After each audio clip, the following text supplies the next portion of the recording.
So if you're at home, hopefully you watch the 4-minute video and see what's going on with the explanation of why the feather and the bowling ball are going to land at the same rate if we remove the air, right? So if we take away the air in this room, these would fall at the exact same rate, right? Even though all of you predicted correctly that the way it is, this one would land first, under our normal circumstances. So obviously air is all around us. It's not something that we can create a vacuum. So you have to look more at air resistance than you do mass or anything else. They did this experiment with one of the Apollo missions on the moon. Cam, we copy the both solar wind and on the moon, there is no atmosphere, so there's no air floating around. So make another prediction. They're going to drop a hammer and a feather. And so kind of predict what you think is going to happen. And it's real short. Penetrometer drum in the ETD. Not quite yet. I haven't put the solar wind in yet, but I will shortly. How about watch this? Just a good picture there. I've got the... Beautiful picture, Dave. Well, in my left hand I have a feather. In my right hand a hammer. And I guess one of the reasons we got here today was because of a gentleman named Galileo a long time ago who made a rather significant discovery about falling objects in gravity fields. And we thought that where would be a better place to confirm his findings than on the moon. And so we thought we'd try it here for you. And the feather happens to be appropriately a falcon feather for our falcon. And I'll drop the two of them here and hopefully they'll hit the ground at the same time. How about that? Show that part again real How quick. about that? Oh. Mr. So pretty cool. They didn't have to create a vacuum situation. It was just there, obviously naturally being on the moon. So kind of cool to see that done on that trip. So I guarantee a few of you will make a mistake and think of the mass, but always think of air resistance. Think back to this example to try to help you keep it straight. Okay, so we're going to talk about balanced and unbalanced forces. And so balanced forces are opposite and equal forces acting on the same object. So like the examples from the tug of war, they're acting on the same rope, pulling in opposite directions, but they were pulling with equal force. And so they basically canceled out and got no change in motion. Notice how I say no change. I don't say no motion. Because if something is moving along, it's like cruise control. If it's moving at a steady rate, there's movement, but there's no acceleration. So the forces stay balanced on it. All right, so that can be kind of something that kind of throws people. They're like, if it's balanced, then there should be no motion. Think of cruise control. There's motion, but things stay constant. All right, so kind of like those motion graphs from last unit. Unbalanced is where you have two or more forces of unequal strength, and they're acting on the object and they get a change. So me tapping the book, I add an unbalanced force and get it to move.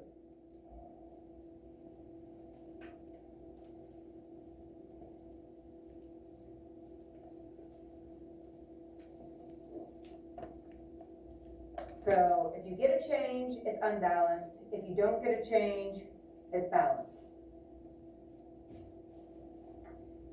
All right, so I think that on your notes, maybe you're filling in something in those boxes, maybe?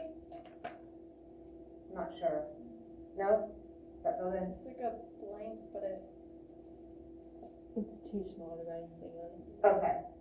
So you can see they have the arrows and the sweatshirts kind of color coded, so they're both pushing in the same direction. So look at the net force. It's obviously going to the left, just like both the individual forces, but that arrow is a lot bigger, showing that it has combined those forces together. Here you see a big blue arrow, a small purple arrow. The blue arrow is bigger. That's going to be the direction of the net force. it's gonna show the direction of the change in motion, okay? And then here, the red sweatshirt and the purple sweatshirt, red to the right, purple to the left, they are equal in an opposite direction, so you get no change in motion. So the net force is 0. So last year we talked about nets, and I told you to think of like a giant fishing net. Like if you throw a net over all the forces in a situation, that's basically what it's telling you, like what's involved. All right, so the net force is the sum of all the forces acting on something. All right, it's a combination of all the forces. So think of it as a giant fishing net, and throw it over that situation. That's what's acting. So you can see it's shown with these vector arrows most of the time. You have a big arrow, and then you have a smaller arrow in the opposite direction. The way I think of it, if I take this arrow and put it here, I'm left with about this much arrow, and that's my net force. They cancel each other out if they're moving in opposite directions, right? So you have to take this away. You're adding them all up, but this is actually, we're gonna talk in a minute, showing a negative because it's going left. So there's two different ways that we can think of this, and we'll get to that here in just a second. So when the net force is 0, you're getting no change in movement. And when the net force is not 0, you are getting a change. So balanced and 0 net force means no change.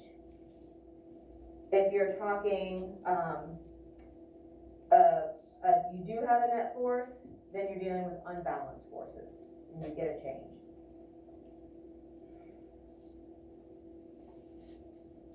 All right.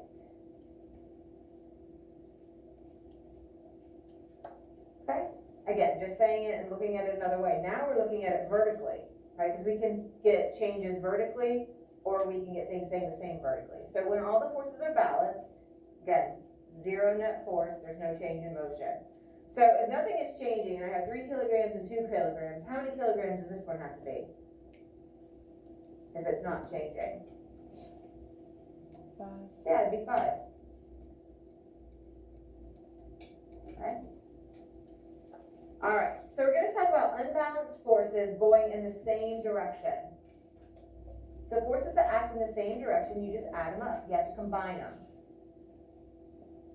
Meaning you're increasing the motion or the velocity, meaning that you have caused an object to accelerate. You're speeding it up. So if I'm pulling on this wagon situation and I get Maggie to help me, we both are pulling on it, we're gonna get that to accelerate or move faster. So here you see one force, it's the pulling force. Here you see friction working against. You see gravity pulling down, and then you see the normal force pushing up at both those points of contact between the solid wheels and the solid ground.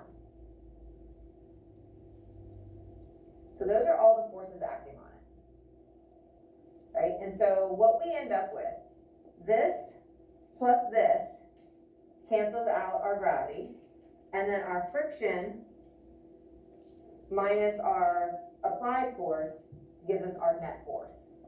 And they do a good job keeping the arrows really proportionate and everything. Okay, so sometimes the applied force is also called thrust. So if you see that, it just means the force that's being applied, the contact force. So the applied force is to the left at 120 newtons. Drag, or we know probably in this case it's air resistance because it's not a boat in water or something like that. So you have 100 newtons of friction working to the right. So the difference is going to be 20 newtons. And which direction is stronger, the applied force or the friction? Which one's greater, the thrust or the drag? Good, so what direction is that pointing? Good, so that will be the direction. So we'll have 20 newtons to the left. So you take 120 minus your 100, and you end up with 20 newtons, and then you add the direction to make it vector. So that's the direction that the car will accelerate.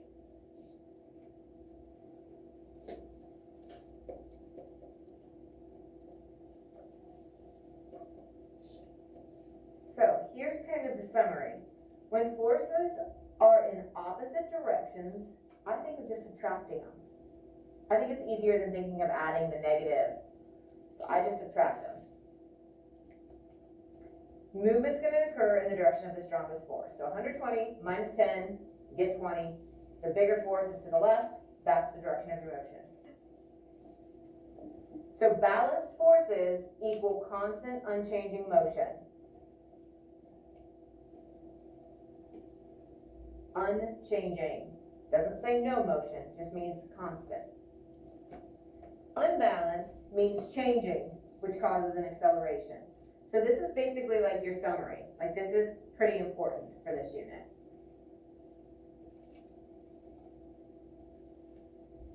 Okay, so let's look at some practice here. So we're going to use vectors a lot to visually show the forces. And we know that a vector includes magnitude and direction.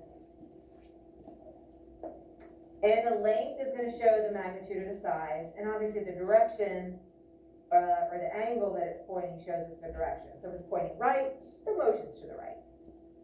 Or the force is to the right, excuse me. And so just like numbers, we can combine two or more vectors to get a net force. We also call this little thing a resultant. So you add the forces together and the result that you get, they call the resultant. So if I take 8 to the right plus 6 to the right, my resultant is 14 to the right. Here I take 8 to the right and 6 to the left. They're saying left, because remember we know that really left and down are negative values. They're saying add the negative. So 8 minus 6, or 8 plus a negative 6, excuse me. I think if they're going in opposite directions, my brain, it works easier just to subtract them. So either way, if you want to add the negative or you want to just subtract them, you still get 2 as your resultant. And it's going to be in the direction of your stronger one, which is to the right. And I know I'm going a little bit fast. Does this make sense? We okay? Oh, we covered this last year. Just making sure.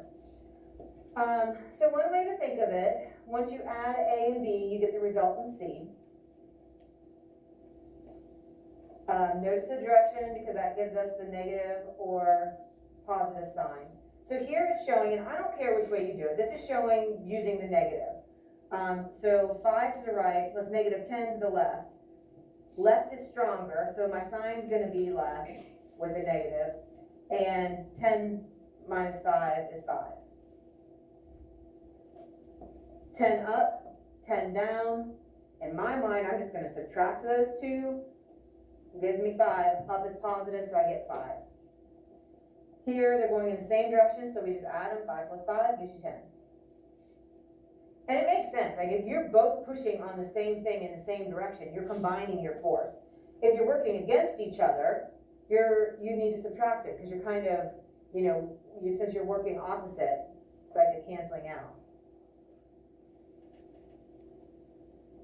So whichever way you want to think about it, if you want to add the negative or if you just want to subtract, if they're working in opposite directions, just pick one way to do it, and whatever is comfortable for you, do that. I'm going to just keep saying subtract because I think that's easier. So if vectors are in opposite directions, just subtract them. So 5 plus 5, give me my resultant here. What do you think? 10 newtons, and then what direction? Good. Hold on, sorry, I thought that we were ready to click. So if the vectors are in the same direction, you just add them. Opposite, subtract them. So either way, either if you add the negative or just subtract, you're gonna get the same answer. And so just like Kira said, 10 to the right. 5 to the right and 5 to the left. What do we end up with? 0. Right, they totally cancel out. 5 plus 10, both to the right. What do you think, Emma? I like it. And what, to the right? 5 to the right, 10 to the left. So ask yourself which one's bigger, and then subtract them. Very nice. 5 plus negative 15. Very good. And 5 down and 10 up. 5 up. subtract them, and then pick the bigger direction. Good? Okay. Alright, so in a normal force video, the guy talked about force diagrams.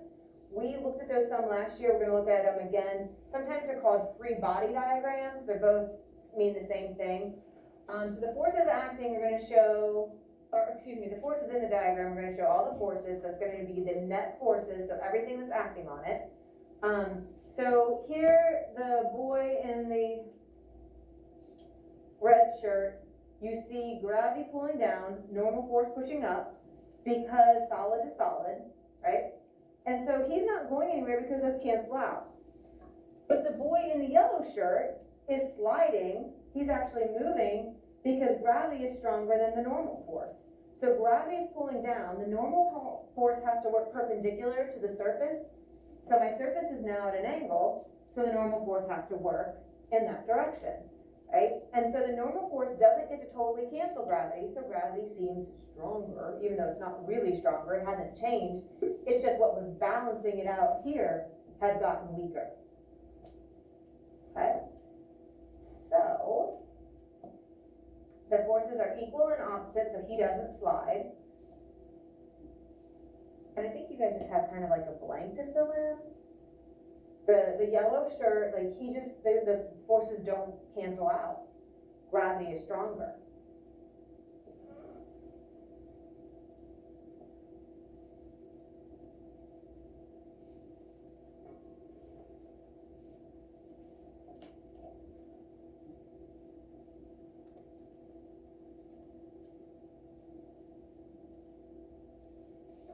And we're gonna look at one more. This shows a situation with an unbalanced force, and so we're gonna try to determine the net force. So we have gravity pulling down, and then we have the force of tension pulling upwards, right? So something, it's hanging, so maybe like a cable from an elevator or like monkey bars or something. So you have opposite directions. Which direction is greater? Which has the greater force, up or down? What do you think, Cohen? Up or down, which one's stronger? Good, the up force. So they're moving in opposite directions. So are we gonna add them or subtract them? Good. So we have the force of tension, we have the force of gravity. And so we're gonna look at those individual vectors. Cohen said that we have 1,200 newtons up, and we have 800 newtons down. They're saying to add the opposite. If you wanted to think of subtracting 1,200 minus 800, you end up with 400 newtons up. Okay. So looking at a free body diagram like this, you can also determine the net force. I posted yesterday the bookets. There is a net force booklet if you want to play that to kind of start practicing this. I've got 3 minutes. It should be close to getting this in. At least we get the majority of it. This is a really good job of showing the change in motion. So again, with balanced and unbalanced forces, the key is whether there's a change or no change. Ooh, maybe we'll have to probably finish this up tomorrow. We won't get it all in. Man, I can't wait to see what my birthday activity is this year. Oh, sorry.